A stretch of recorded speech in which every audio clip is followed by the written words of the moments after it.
thanks everyone for coming to this event to celebrate the memory of Ron Graham, who passed away 2 weeks ago. So Ron's contributions to mathematics and combinatorics particularly, and the mathematics community are sort of too great to try to summarize. So I'm not going to try, but hopefully we'll hear from a bunch of Ron's colleagues and friends and collaborators who can tell us a little about that.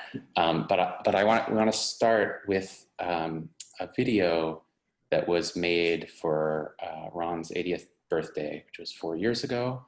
So it's a 20-minute film by George Cherry. And so let's start off with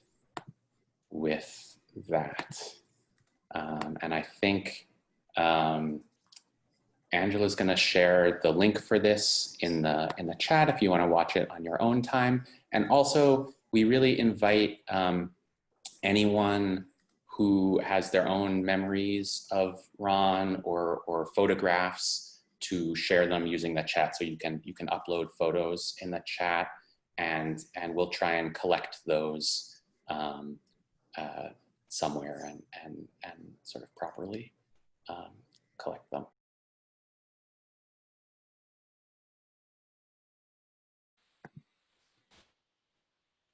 Okay.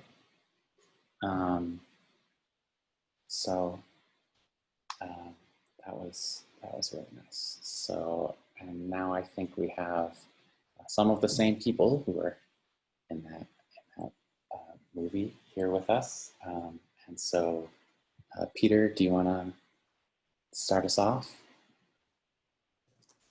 I would be happy to, thank you. I'd like to start with a few personal observations. It's been said that everybody knows one celebrity, and for the past 50 years, my celebrity has been Ron. I mean, he was the perfect celebrity. He was handsome and athletic, had a beautiful and brilliant spouse. He had charisma. His talks were always eye-opening and entertaining. I mean, you never wanted to miss one of Ron's talks. And Ron could talk equally comfortably with politicians, with actors, with college presidents. On the other hand, with Paul Erdős.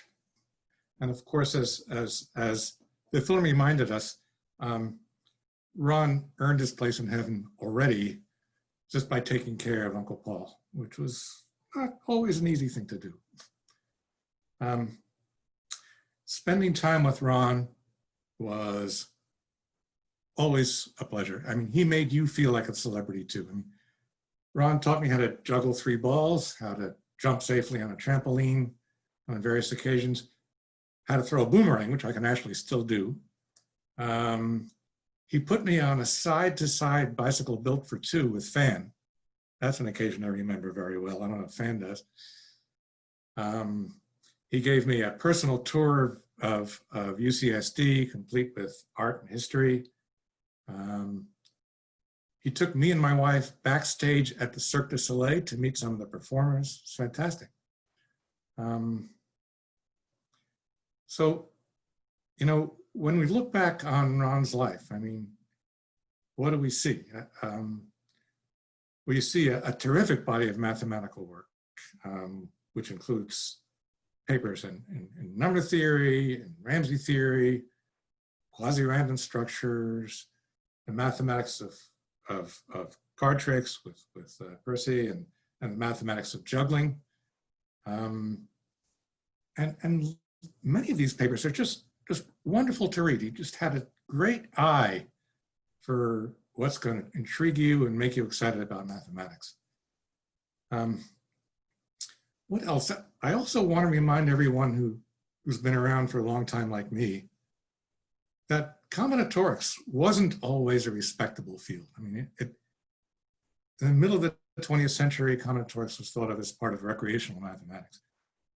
And by the year 2000, at least, Richard Guy was able to say, combinatorics is almost respectable. And now it's 2020, and I think combinatorics has actually reached that goal. And Ron is one of the reasons why. I mean, he introduced combinatorics to mathematicians and then to the whole outside world. And in fact, that's one of the things that we most appreciate, right? We're beginning to understand in the 21st century the importance of outreach in mathematics, not just staying within ourselves, but introducing mathematics to the rest of the world. There's loads of people who love mathematics and who don't do mathematics professionally and who really want to hear from us.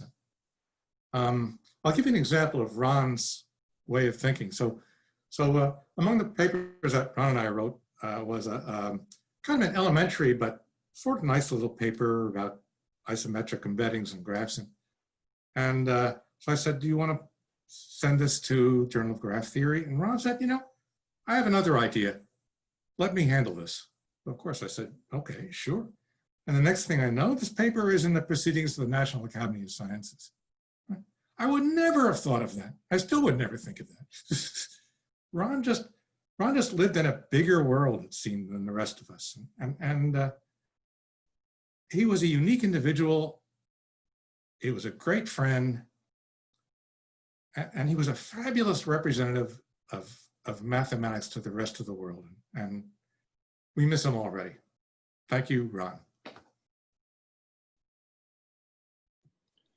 Thanks so much, Peter. And I see, yeah, thanks so much for that. And I see some people are sharing photos and their own stories in the chat. So thanks also for that. And hopefully we can get a nice collection of those as well. Richard, are you? Yes, I'm here. Okay, take it away. Okay, can people see me? Yes. Okay, so well, I got to see a lot of Ron when I started consulting at Bell Labs for 20 years, beginning in 1975. And we always had a lot of interesting mathematics problems to discuss, and I want to mention one in particular, which arose from this idea I had for a magic trick. And this suggested the following question.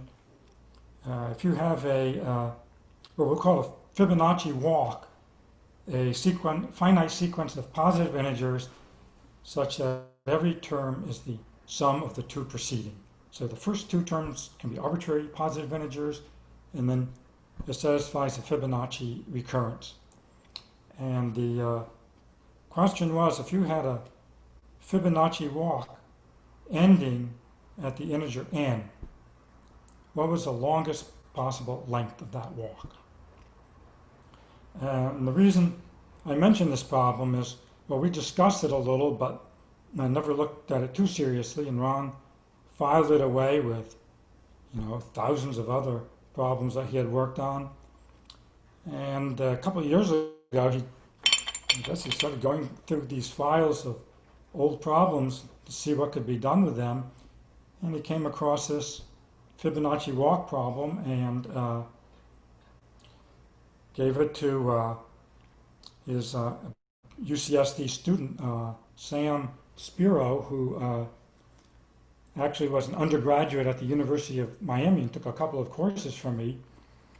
And they ended up, together with a fan, writing some very interesting and surprisingly deep papers on this subject. I will post the links here on the chat. And I mention this because the day before Ron passed away, I know he was in email contact with Sam about further work on this problem.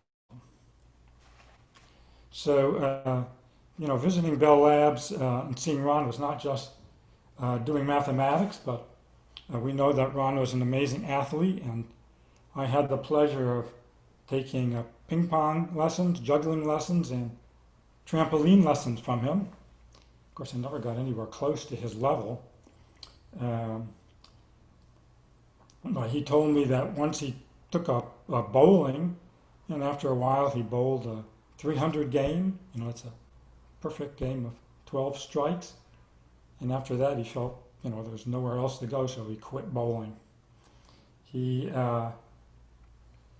also was very proud that he could do a one-arm handstand, and he demonstrated this to me and told me that this took 1 year of practice. At Bell Labs, he was always showing me these amazing new gadgets and puzzles and tricks. One I remember in particular was this new gadget for interfacing with a computer where you didn't have to use a keyboard anymore. And this thing was called a mouse. So that was the first time I ever heard or saw a mouse.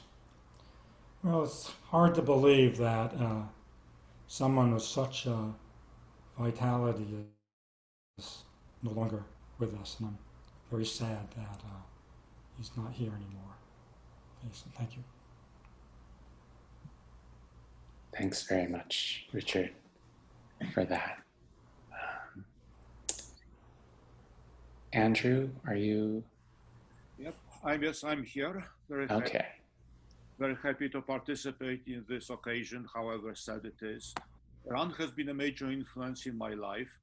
I met him almost half a century ago, summer of 1972, when I was summer intern at Bell Labs in my graduate career. And he's kind of been part of my life and career ever since. And it doesn't show very much in terms of joint papers, joint collaborations, but because we just kind of talked very frequently about mathematics, but we did not engage very much in joint projects. On the other hand, he was kind of very influential in showing me a lot about what was going on.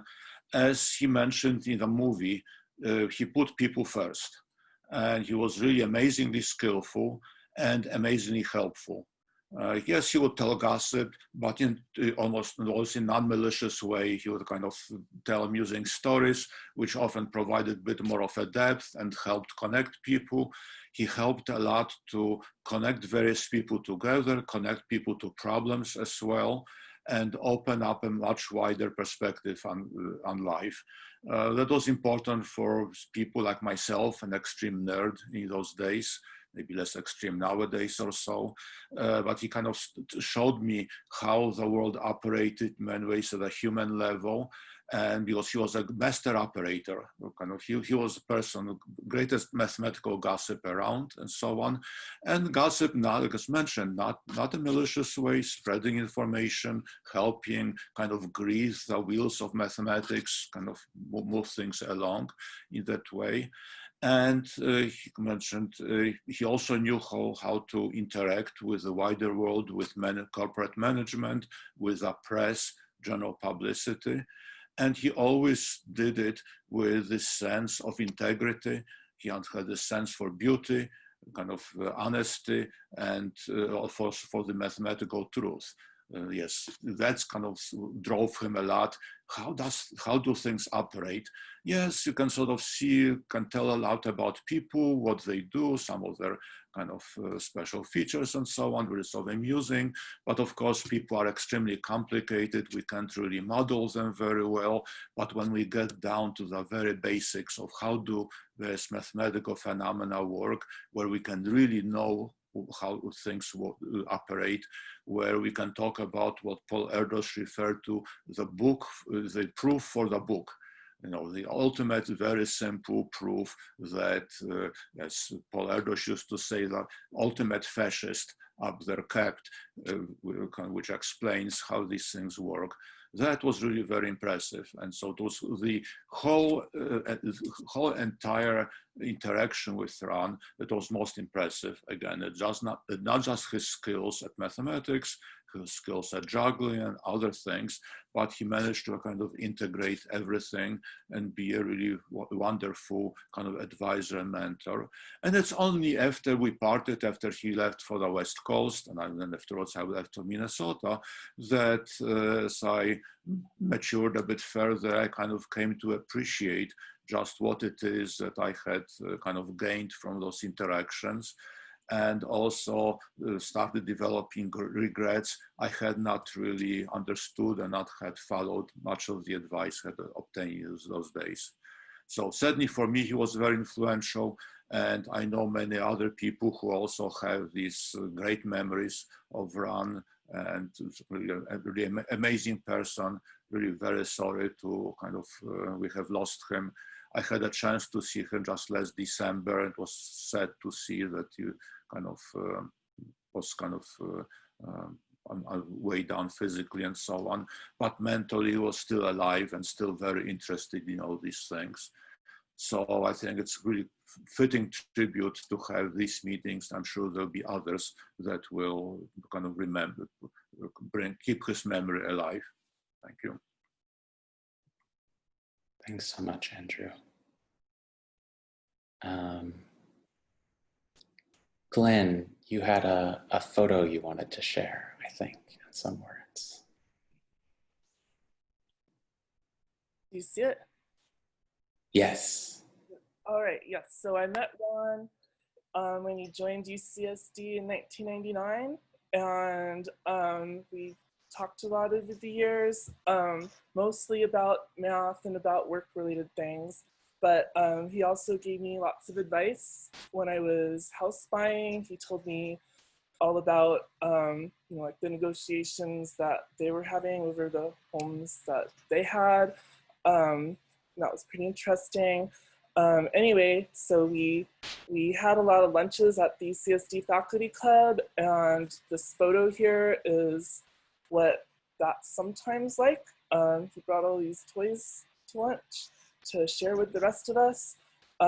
This was these giant Rubik's Cubes, and he was just telling us about, you know, like the strategies for solving them, and, you know, how in the world they put these together, such complicated apparatus inside. Anyway, that's all I have to say.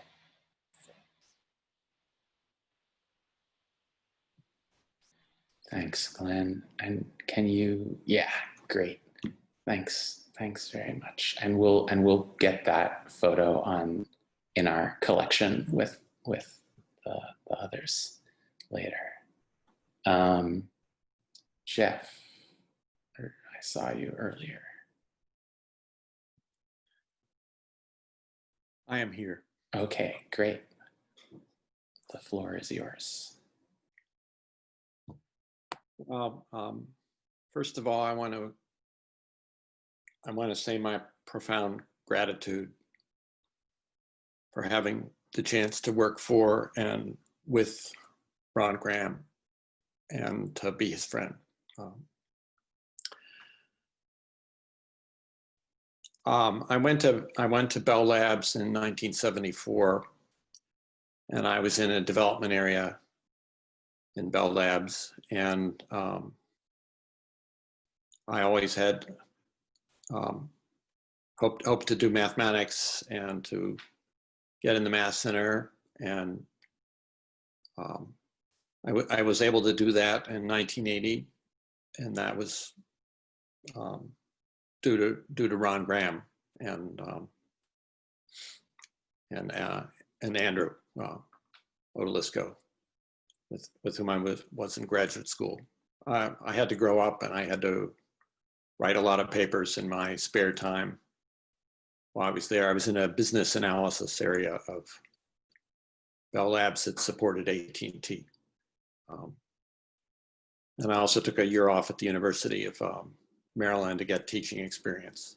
And it's because I succeeded in a computer science project, I think, that they took me.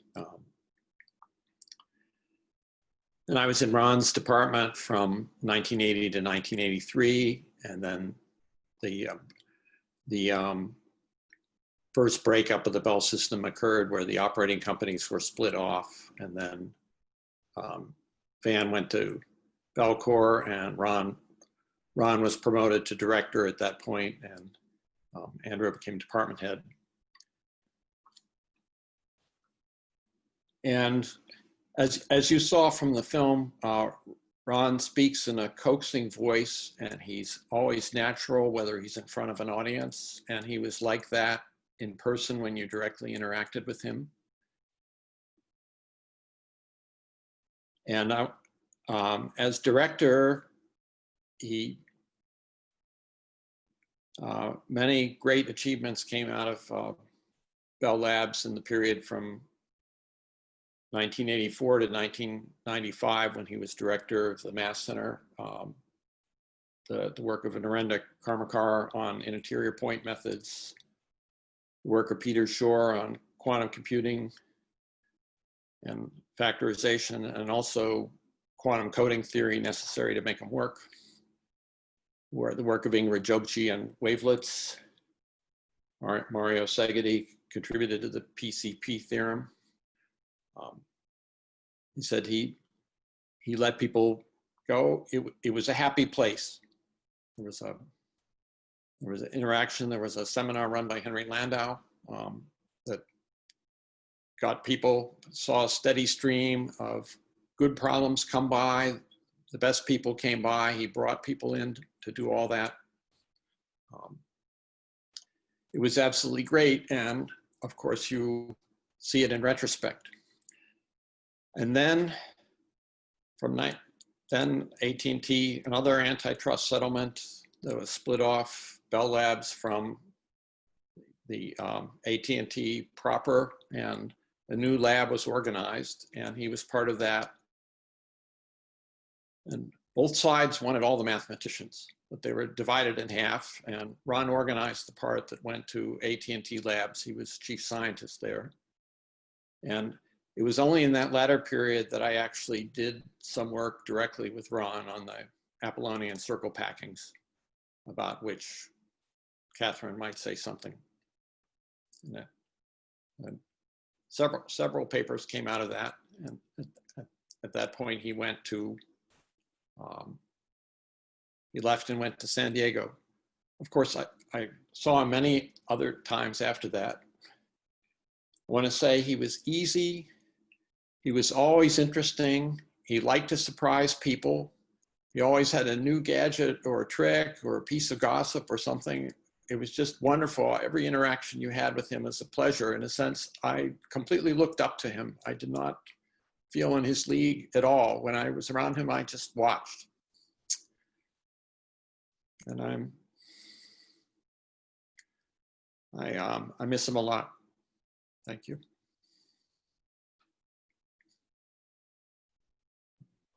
Thanks so much, Jeff. Thanks so much for that. Catherine, are you there? Oh, you're muted. Okay, great. Can you hear me now? Yes. So can you see me? Yes. All right, okay. My memory with Ron, first time I met him was in a conference in the spring of 1998, where he introduced himself as Yang Guizi, which is actually a joking term for foreigners in Chinese. Nobody will call yourself like that. So which of course made my jaw drop.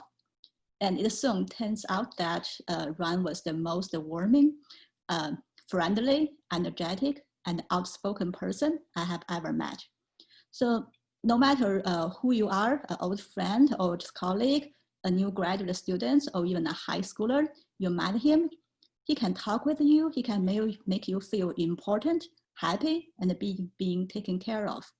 So being around with him is like, in Chinese word, is 如沐春风, which means being bathed in the spring breeze.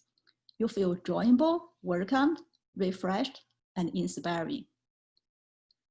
So I visited and worked with him in the summer of 98 and 99 at AT&T Labs. over lunch, he will always come to our table, which has a group of visitors and interns, mostly young people, graduate students. And he just easily connect to everybody. So tell us stories, mentioning names we only heard of before or even not heard of. And play tricks, he has infinite many magical tricks and always have a card, pens, balls. Oh, he can play with the chopsticks. He also asking people around for what they need. I remember once there was a little bit of complaint about the shuttle arrangement between the lab and the train station in the evening. So he's driving, he didn't go use the shuttle. But that afternoon, purposely, he stayed late and tried to go to see what happens with the shuttle. Then he made the change. During the 2 summers at the AT&T lab, so Ron led me into this project of up-and-loading packings, which Jeff just mentioned. So this together with Jeff and Colin Mallows and Alan Wicks. But I saw Jeff from time to time, but mostly I worked with Ron. I remember the first time he's showing me that beautiful picture of all the kissing circles. And there was a nice article about the Japanese temple, which has a picture of some pattern of the kissing circle. So on that project, the thing I work with Ryan is mostly on the side of some number theoretical, just on the packing. It turns out sometimes when the initial configuration is just correct, you have an infinite many circles which all have a curvature, which are integers. So at the beginning, we were working on some number theoretical terms. Then we go to investigate what later called the up-and-loading groups, which is a subgroup of the automorphisms of those packing, which preserve the integrality. This is actually kind of an unfamiliar area for me, and I'm not sure how familiar Ron with this group things, but his mind was so fast and he can jump around with new ideas. And he's also fearless in the new territory. So if he just told me, if there's something you don't know, just go ahead and learn it. So we're just collecting data and he's just buzzing with analyzing data, see the pattern, and go through a library. Oh, by the way, the AT&T lab doesn't have a big library. So at those times, and it's not like these days, you can search everything in the around the Google. So I think we have also ordered this preprint or something from different interlibrary loans. Also, you go ahead to talk to people and sometimes just pick up a phone saying, I'll give a call to this person, to that person. I was just amazed, watch. As remember, there once one of the crucial important lemma was suggested to us by Eric Rins. It's over the lunch table. So over the next 20-something years, he has given me endless support and encouragement. Another thing I remember, just something I want to mention, is like a couple of years before his birthday party. So I think that's around 2013 or 14, which I don't remember exactly which year. I visited him in San Diego, where I stay in the guest room in their house. Also, Steve Butler was there. I think he's staying in the library. So in the morning, I wake up and I get out about shortly after 6 a.m. By then, Ron and Fan were already gone. So I think they already started their morning routine. And what I heard is Ron is running some exercise, then he will work in Starbucks for 2 hours. Sometimes he came back, but sometimes he just go directly to the department and work. So Steve and Steve will take care of me for the breakfast, then we may work together in the table, or Steve will drive me to the department. In that table next to the kitchen, so I saw this sign. It's written, never give up. So that's what Ron did. Even close to 80s, he has been working all the time, and he worked until his last day. He never gave up. So that's the way I would just always remember about Ron. It's okay, you don't know something, but just keep learning and never give up. So I was trying to look for some pictures I have with Ron. Let me try to share my screen with you. Turns out I don't have a lot of pictures. Desktop. But finally, I found out 2 early pictures that's actually photos. I'm taking, this is one from 20 years ago. That's about the only one I have individually with Ron. So this is in the year 2000. It's in a conference in Kalamazoo, where I think it's a conference in honor of Erdős. So that's a single picture. And the last one is actually, I scanned the list. That's a group picture of that conference. Let me try to make this larger. Okay, great. So, oops. So you can see here is Ron and here is Fan. I guess I was here and I think that's Peter. This is the conference, which I already visited my visiting with Ron, so he knows me well. He introduced me around to friends. And that's where Fan talked to me about how to dress up and wear makeups in conferences. So another two pictures I want to show with you is this. I think that's kind of shows some personality of Ron. So when I first visited him, let me close this one, at AT&T Labs, so it's in the summer of 1998. So this book just came out. And I think on the first day I visited him, he gave me a copy of the book as a gift. And so I asked him to sign this. And here is the picture of his signature, where I mentioned to him I had never met Erdős before. And so he said, kind of he can fake the signature of Erdős. So that's, you see where the signature of him on the second page of the book, where I have this double signature. That's what I always remember. Thank you. Thanks so much, Catherine. Steve Butler sent a correction in the chat while you were talking. The sign said, "Never, never, never give up." I forgot how many nevers. I thought that's more than one. Thank you. And Jacques, are you there? Yes, I am. Okay, so why don't you take the floor? Thank you. So it's, of course, a great honor to be making a few remarks about such an amazing person here. My connection to Ron was through the book that Catherine just showed. In the 2000s, I solved one of the problems in there and somehow got to the attention of Fan and Ron. And they called me up on a day when it was -26 Fahrenheit in Montreal when I was at McGill and wanted to interview me at UCSD. And of course, the temperature difference was 100 degrees Fahrenheit. And so I had no choice but to accept. And I am so glad I did. For 13 years, of course, nothing like the length that others have known Ron for. For the last 13 years that I've known Ron, it's been an amazing experience. I can only say that he's the most open, warm, imaginative, and brilliant mathematician that I've known at UCSD.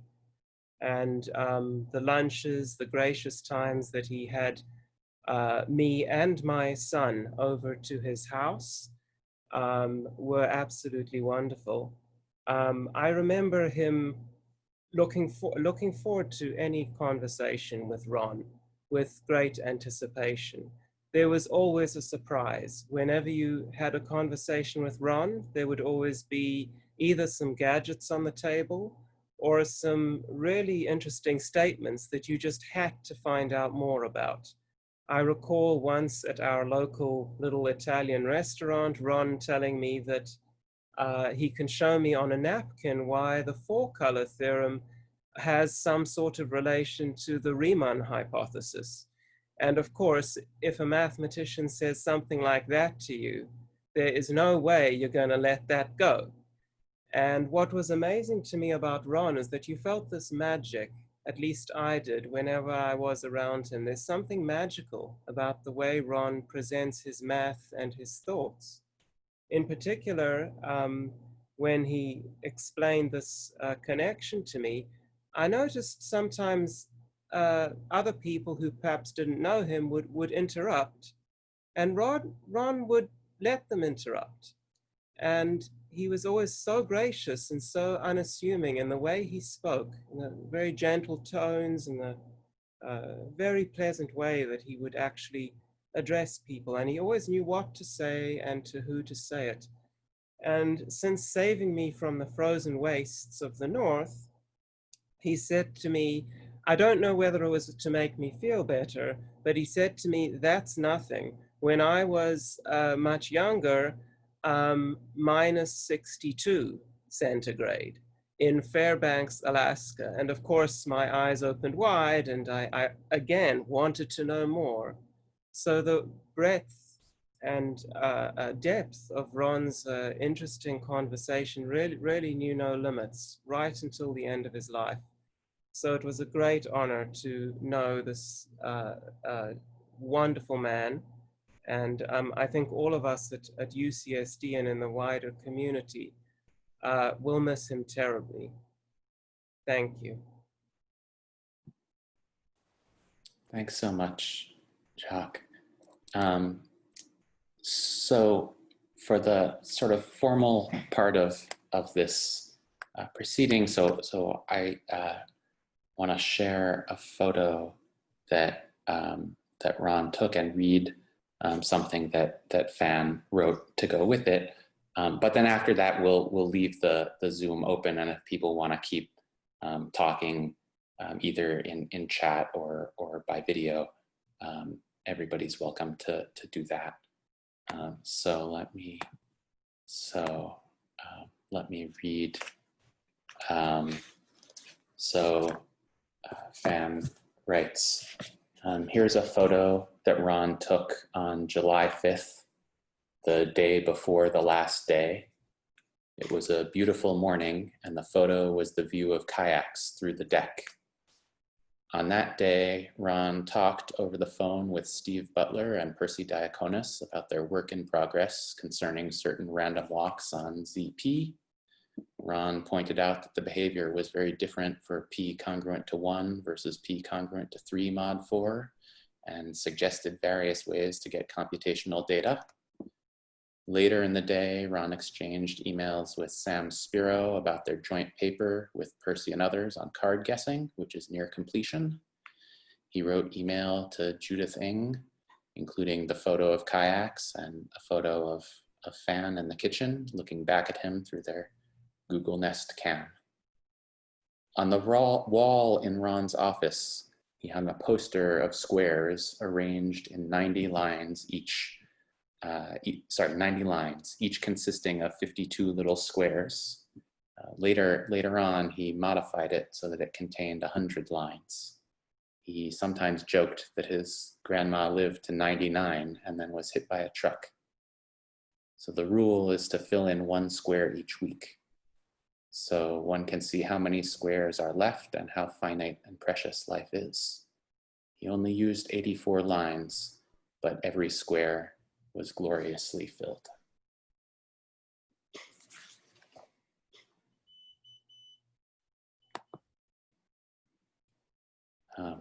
So thanks again, everyone, for coming and sharing your stories about Ron and your pictures and comments, and